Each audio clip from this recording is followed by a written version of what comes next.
Ahmedabad municipal કોર્પોરેશનના તમામ સેન્ટરો, જે મેં તમને કીધું કે હેલ્થ સેન્ટરો પર ORS ઉપલબ્ધ છે.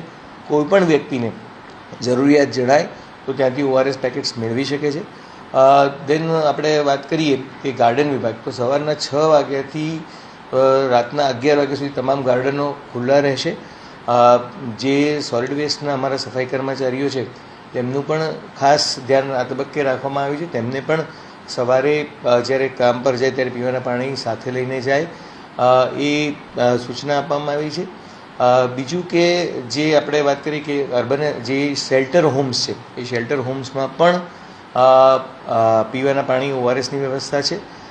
ત્યારબાદ જે આપણે વાત કરીએ તો કે એન્જિનિયરિંગ વિભાગમાં પણ જે અલગ અલગ સાઇટ્સમાં કામ ચાલે છે, કોર્પોરેશનમાં ઘણા કામ ચાલે છે, તો એમાં પણ અનિવાર્ય સંજોગો સિવાય બપોરે 1 થી 4 સિવાય બપોરે 1 થી 4માં કામ નહીં કરવામાં આવે. અને જે સૌથી વલ્નરેબલ છે તેનું ધ્યાન રાખવામાં આવશે. બીજું કે જે સેવા વસ્તીમાં લોકો રહે છે, અમારા આશા વર્કરો, જે મલ્ટીપર્પઝ વર્કરો છે, તમામની તાલીમ પૂર્ણ કરવામાં છે. આંગણવાડીમાં પણ ORSને ઉપલબ્ધ કરવામાં આવે છે.